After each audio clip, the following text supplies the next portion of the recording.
Hello everyone, welcome back to our channel.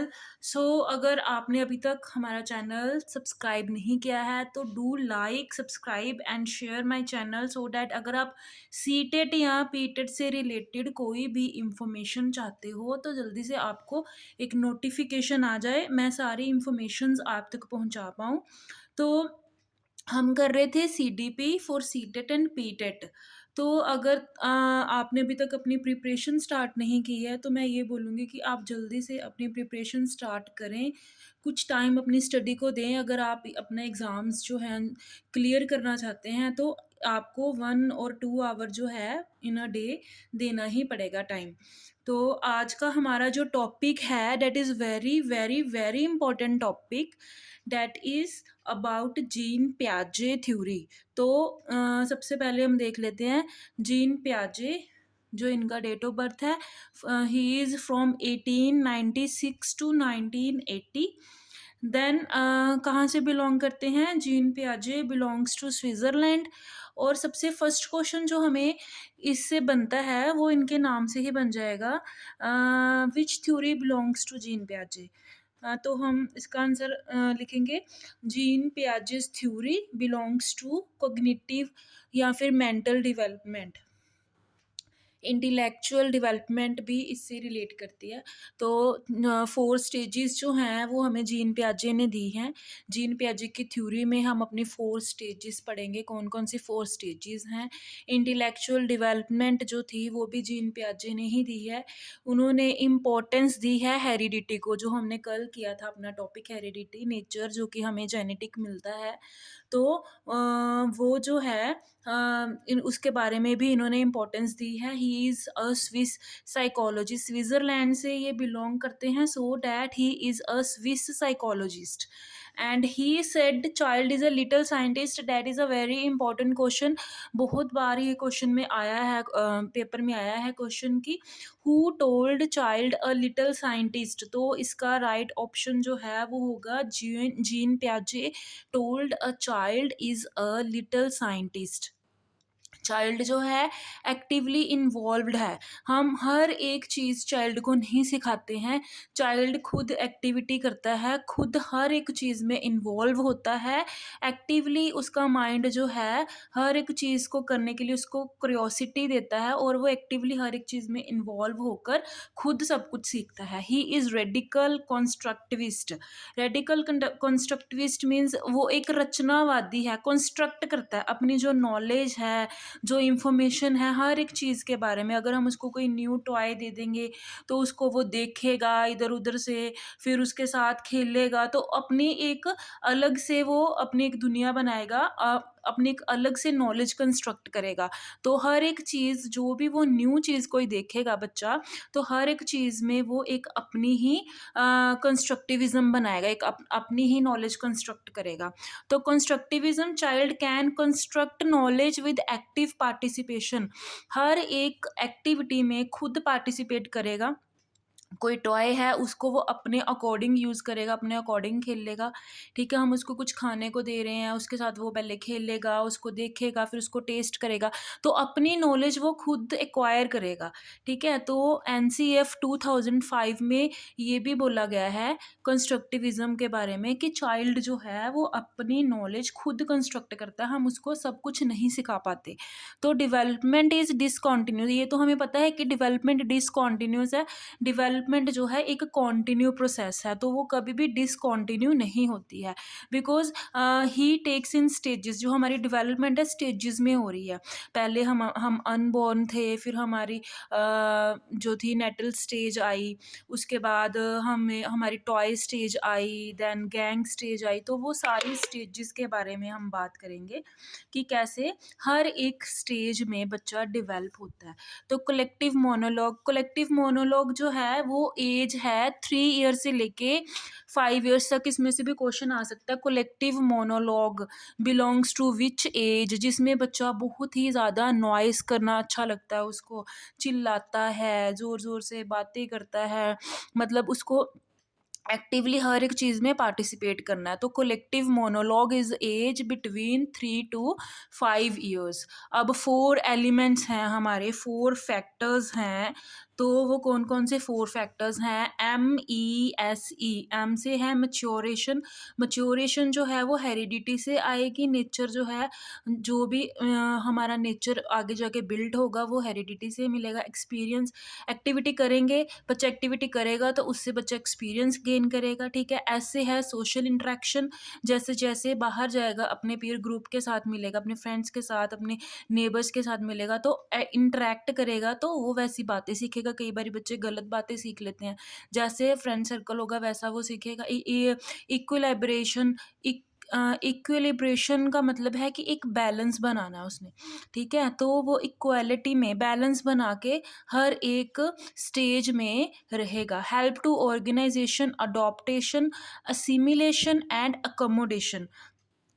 तो ये जो है help to organisation, adaptation, this is also very important point. Adopt करता है जब बच्चा किसी भी नई चीज़ को अडॉप्ट करता है, तो दो तरह से अडॉप्ट करता है, या तो वो असिमिलेशन होगा या फिर अकोमोडेशन होगा। इसमें से ज़रूर क्वेश्चन आता है असिमिलेशन। What is assimilation? तो असिमिलेशन का मतलब है कि अगर हमारे पास कोई नॉलेज है किसी चीज़ के बारे में, मान लो बच्चे ने सीखा है ए फॉर एप्पल, तो उसमें वो और भी वर्ड्स ऐड ऑन करेगा। ए फॉर आंट भी है, ए फॉर एरोप्लेन भी है, ठीक है। तो वो और टू न्यू वर्ड्स ऐड हो गए, डेट इज असिमिलेशन। हमारी जो प्रीवियस नॉलेज है उसमें और ज़्यादा नॉलेज ऐड होना, डेट इज असिमिलेशन।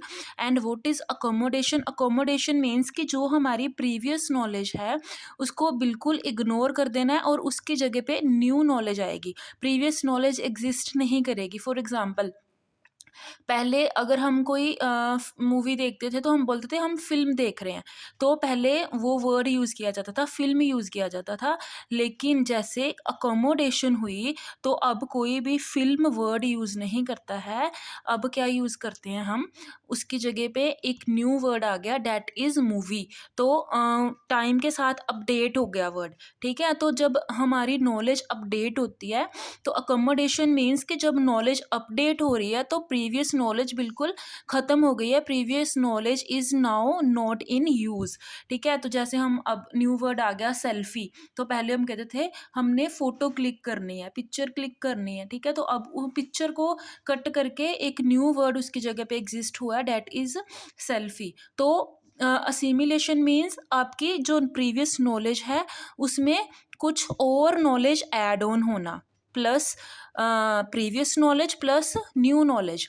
और जो अकोमोडेशन है डैट मीन्स प्रीवियस नॉलेज को इग्नोर करना है बिल्कुल ही, और अपडेट करनी है प्रीवियस नॉलेज को न्यू नॉलेज में।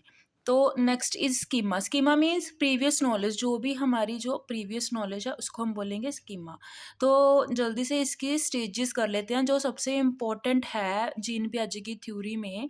तो इसकी 4 स्टेजेस हैं। First stage is sensory motor stage.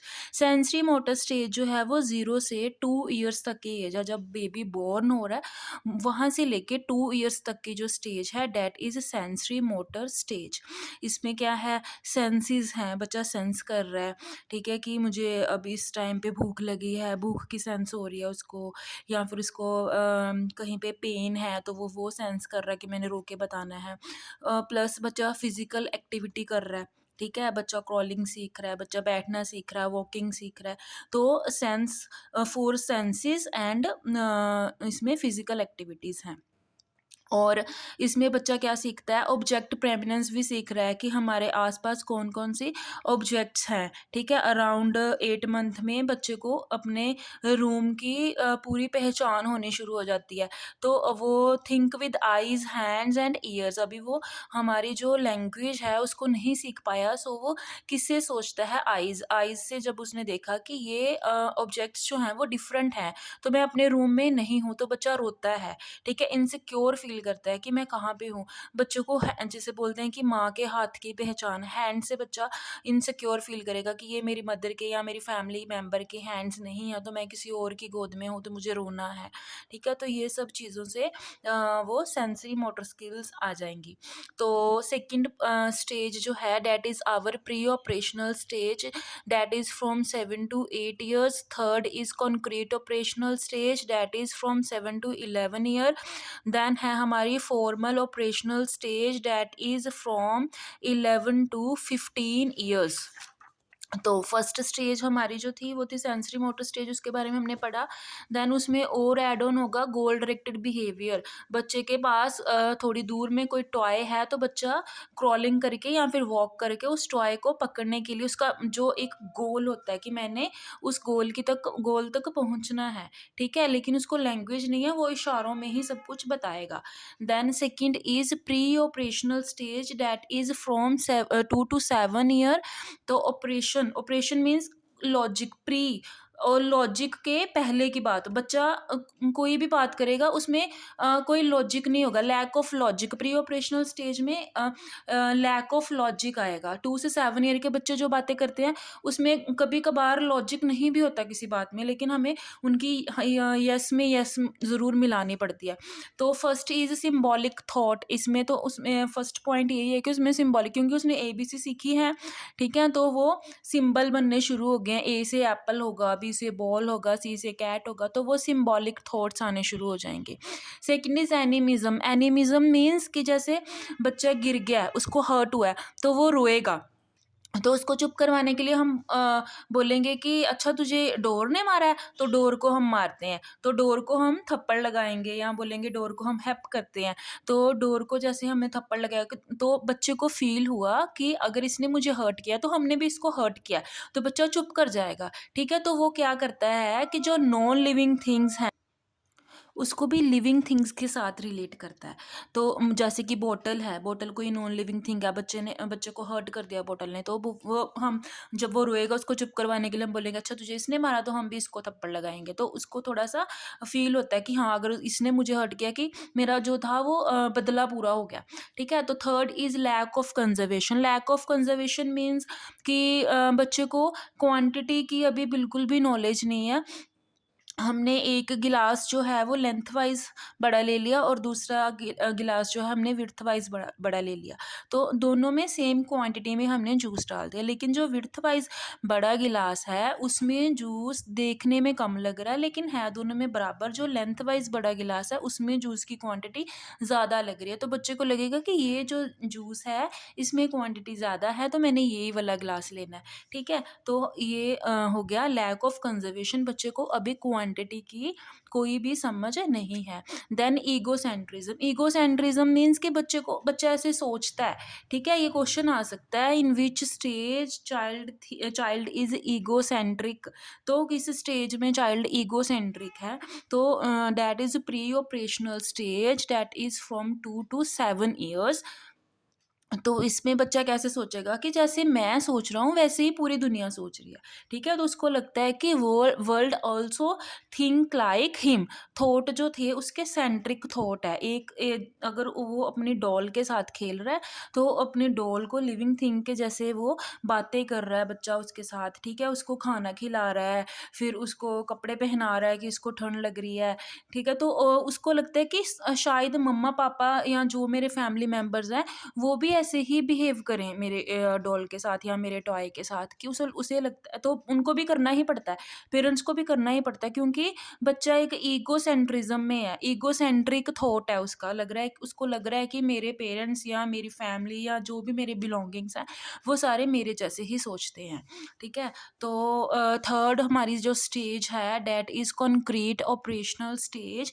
Concrete operational stage जो है that is from 7 to 11 years। तो इसमें कुछ लॉजिकल बातें होनी शुरू हो जाती हैं। एग्जाम्पल से बच्चा रूल की तरफ जाता है। देखो, हम सबसे पहले बच्चे को अगर कोई बात हमने समझानी है तो हम उस चीज़ की उसको एग्जाम्पल देते हैं, फिर उसको उसका रूल समझाते हैं। फॉर एग्जाम्पल कि अगर कोई बच्चा, ठीक है, बहुत ज़्यादा शरारत कर रहा है, तो उस वो गिर गया, उसे बहुत ज़्यादा चोट लग गई है, तो हम अपने बेबी को भी उसी की एग्ज़ाम्पल देंगे कि देखो, वो अपने मम्मा-पापा की बात नहीं मान रहा था, इस वज़ह से वो गिरा है, उसके चोट लगी है। तो दैट इज़ एग्ज़ाम्पल। एग्ज़ाम्पल से अब हमने रूल की तरफ जाना है कि अगर आप भी ऐसा करोगे, तो आपके साथ भी ऐसा हो सकता है। That is concrete operational stage, जिसमें बच्चे को लॉजिक समझ आना शुरू होता है कि उसने शरारत की है, वो गिरा है, उसके चोट लगी है, तो हमने ऐसा नहीं करना है। अब वो कंक्रीट में वो जो थी थिंग्स कैन टच और सी, वो थिंग्स को कंक्रीट का मीन्स कि वो थिंग्स जिसको हम देख सकते हैं, टच कर सकते हैं, ठीक है, फ़ील कर सकते हैं। यहाँ पे बच्चों को एब्स्ट्रैक्ट फीलिंग्स भी आनी शुरू होती हैं। बच्चे को फ़ील होना शुरू होता है कि उसके साथ कोई प्यार से बात कर रहा है या फिर उसके साथ गुस्से में बात कर रहा है। अगर मम्मा ने मेरी तरफ गुस्से में देखा है, तो दैट मीन्स मुझे ये काम नहीं करना है। अगर कोई मेरी तरफ देख के खुश हो रहा है, दैट मीन्स मैंने अच्छा काम किया है। ठीक है? तो ये 11 से लेके नेक्स्ट आ गया हमारे 11 से लेके 15 इयर्स की एज तक जो थी वो अब्स्ट्रैक्ट थिंकिंग आनी शुरू हो जाती है।